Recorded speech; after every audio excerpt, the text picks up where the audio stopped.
the And let me Doralicious Show. welcome Catherine DiGiorgio, straight from Boston, a dermatologist who specializes in cosmetic dermatology and also a fellow Greek American Foundation honoree. Catherine Moore, how are you? Hi, Welcome. I'm so good. Thank you so much for having me on the show, Dora. This is it's really exciting and it's an honor to speak to our Greek community about these exciting new things in cosmetics. So thank you so much. Okay, let's go right into the heart of our discussion. What's hot? What's trending when it comes to cosmetics? Well, right now, I'm here in Boston, so we have had strict stay-at-home orders. So all of my patients are on Zoom 24/7. And what's different with, pre-COVID life is, you get dressed, you look in the mirror, you go to work, or you go do what you're going to do. Now with Zoom, we're staring at ourselves all day long. And the Zoom, it doesn't have a flattering light, so everyone's noticing imperfections that they didn't notice before. I think right now the most common thing that people are coming in with is the under eye shadows. Oh, So volume loss there, and they just look in the Zoom and they say, I look old and I feel old and I have this volume loss here. And so that's a very common procedure that I'm doing now is putting filler under the eye. you know what, Catherine? As you're saying this, I'm looking at myself through a Zoom screen. I'm like, oh shit, I need this too. Oh, you're beautiful. So it's interesting that you make this comment, though, how COVID and the use of screens has changed the way we're going about this whole cosmetic procedure. It really does. And I think it's opened it up to people that have never thought about doing cosmetic procedures, but because they see their imperfections that they maybe overlooked before, now that they're staring at it, and it bothers them. So they're coming in, asking about specific things like the under eye. A lot of my patients are first-time Botox or Dysport, which is another brand of neuromodulator, which relaxes the muscles. And when you relax the muscle, you can't make the wrinkle. So if I frown, I don't really have a wrinkle there. So they notice these lines that are deeper that they never noticed before as well. So we're doing a lot of first-time Botox treatments. And And about, is it actually preventable? I hear it all the time. Is it? 100% it's preventable. And a lot of questions that I get are, am I too young to do this? There's not an age range. If the line is present and it's there, it's time to start, because you don't want the line to be there already and to be deep. Once the line is there and it's deep, it's very difficult to get rid of it with just Dysport or Botox. So we have to do other laser procedures to eliminate the line. So I always say, if it's there, do it. So, it doesn't matter if someone's 20 years old or if they're 40. If they see the line at rest, and that's the key, at rest, it's time to start. It's, of course, is preventative, and younger patients tend to require less of a dose, but it depends on how strong the muscle is. So everyone gets a different treatment depending on how strong their muscles are and what muscles are moving more. And what genes we inherited from our I family? know. Well, we're lucky as Greeks. Most of us we have the good genes, but we also like the sun. So, Is the sun the enemy? it's part of the enemy. I tend to be very reasonable. I understand. I'm a Greek American myself that loves to go to the beach, and I don't tell my patients and my friends don't stay away from the sun. Just be really good about sun protection. Wear your sunscreen. Try not to get tan, and wear a big hat. And you got to live a little bit. So sometimes you do get some sun, and sun is healthy in a way, but we just don't want you to get regular high doses of sun all the time. So wearing sunscreen and a hat's important. And I think you get caught up, maybe you go have a coffee and you forget that you're sitting outside. And that's where a lot of the sun damage happens, because most people, when they go to the beach, they remember to put their sunscreen on and hopefully to reapply every 2 hours. But it's those little things that, you stay at the cafeteria a little longer than you thought, and you get more sun than you expected. So do you recommend putting sunscreen every time we leave the house, just in case? Absolutely, 100%. And I'm here sitting next to this window with a fun view of the city, and the light that comes through, the sunlight that comes through a window can also and does also cause sun damage. So sometimes people say that they're not leaving the house, but really, they get up, they walk the dog, they get the newspaper, then they're sitting next to a window in their breakfast area or wherever they have their meal, and that sun can also affect you. And even driving, some people say, well, I drive just from my house to work. Why do I need to wear sunscreen? I'm inside in both places. Well, though that sun exposure builds up over time. Interesting. Λοιπόν, πάμε σε διαλυματάκι and we'll be back because we want to talk about men and how open are men to getting these types of procedures. So stay tuned, Doralicious Show with Catherine DiGiorgio and exploring the world of cosmetics. And we're back with Catherine DiGiorgio talking about cosmetic dermatologists out of Boston. And as I said earlier, Greek American Foundation honoree. Να σου πω και πάλι συγχαρητήρια. Congratulations on that. Thank you. Congratulations to you too. We have a little community that we get to just explore each other and learn more about us. Yes, it's so nice. I can't wait till we're all in person and we can have a celebration in New York and see each other and celebrate. And hug. I know. Λοιπόν, men, I read a report recently that the gender gap in the cosmetic world is closing because men tend to be more open nowadays. So what is your take on that?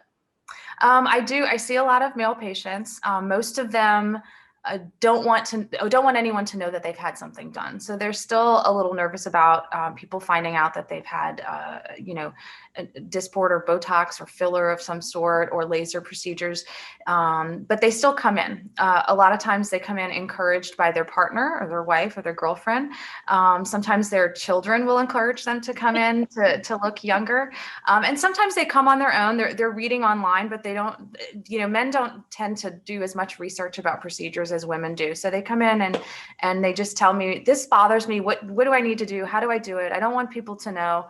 So I tend to treat men a lot more conservatively than women. And I tend to do fewer things in one visit because they don't like needles. They don't like discomfort. And it eases them into learning how to care for their skin. I know. Catherine, how does it work? I've never gotten anything done on my face. So how does it work? Do I come to you like fix my face? How does it work? Yeah, so most patients come in with a specific problem that bothers them, and then they'll also say, whatever else you think I need. So when we look at the face, people don't realize how they age and that you age in different ways. So most people just look at lines. So that's kind of the most common thing. Some people look at volume loss. Some people are like, oh, there's this line here. I don't like it. But this line is caused from volume loss in the mid face here. So sometimes putting filler in this area can lift the face and make this look more natural. And, you're supposed to have a line here. You're supposed to have a little shadow. So I always try to have a natural approach with my patients. And I tell them, this is normal. We'll make it look better. We'll soften it, but you can't have just, a big puffy area here or a big puffy area. Let's do an exercise. Here, I'm going to take off my glasses. Look at my face. So you look beautiful. Okay, but let's say I come to you, like fix my face. What do I need to do? You look beautiful. Okay, kita εδώ, like this. Do you see? Yes, this is Botox. So that's a Botox or Dysport. Just a little needle pokes and it softens the lines.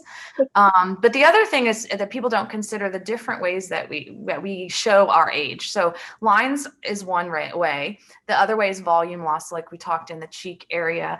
People, men and women, lose volume loss in the lips as they age. So putting a little filler in there can make them look a little younger and feel more youthful. The other way that we age is pigment and red blood vessels. And people forget about that part. So they come in wanting specific lines to go away or volume, but they forget that if they have kind of sun damage or broken blood vessels, that also ages you. But what do we do with sun damage? Because I know a lot of people who have sun damage and they just don't know how to go about it.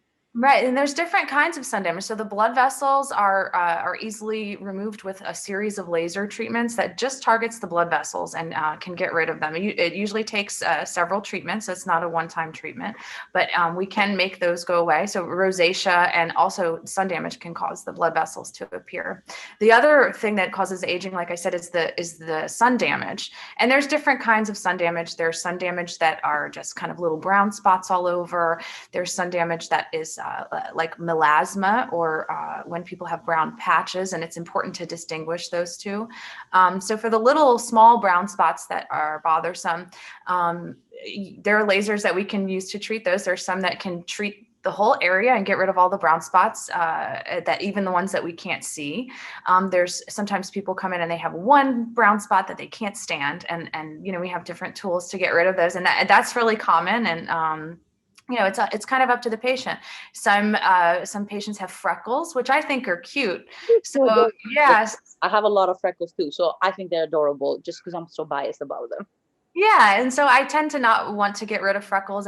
They'll come back, and it's personality, and it's nice, it's cute. So and most patients that have freckles do like their freckles, just as you said.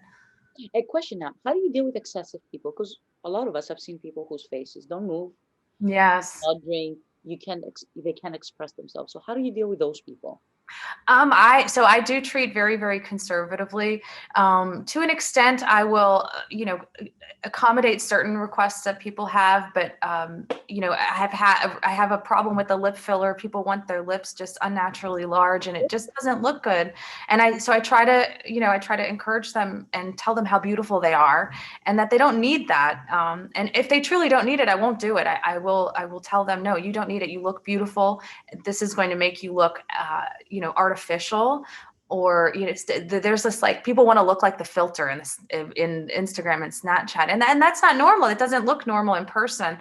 So what, I've spoken about this before with other media outlets, and it's like what looks good in person is not the same as what looks good in a filter. So we try to keep things natural. And I I like, just won't do it. I'll tell them. I mean, they're beautiful. They usually don't need it, and so that's what I tell them. and I love your approach. I think a lot of us are almost afraid to become the other extreme. Hmm. Forget that just touch-ups, right? Am I describing it correctly? Yes, yes, exactly. Just little tweaks here and there, and it's also important to go to someone that you trust and that is an expert in this. So Not board go to Groupon. certified, right? Board certified dermatologists, which are doctors that have gone through medical school and 4 years of medical school and 4 years of residency training in dermatology, which is the study of the skin, hair, and nails. And then after that, some doctors will undergo a fellowship even after that, like I did. So I did 2 years Let's of. say you were at Harvard. Yes, I did a 2 year just specializing in lasers and cosmetics at Harvard, and there are many fellowships that are similar throughout the country. And then some doctors will do another fellowship called a Mohs surgery fellowship, which is a specialized skin cancer removal procedure. So, in our field, we're really the experts in treating the skin, hair, and nails. So you just have to be careful who you go to, because you want to go to someone that's going to give you their honest opinion. And a lot of these procedures do have side effects and potential risks. And so it's important to go to someone that knows how to deal with those, how to prevent, number one, and then how to manage those complications if they occur. Perfect.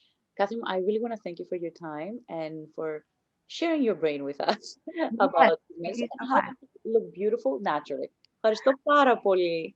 Thank you so much. Τα φιλιά μας από It's been τώρα. really fun. It's so nice to see you in person. Τα λέμε από κοντά. Hopefully New York as soon as possible. Hopefully. Yes.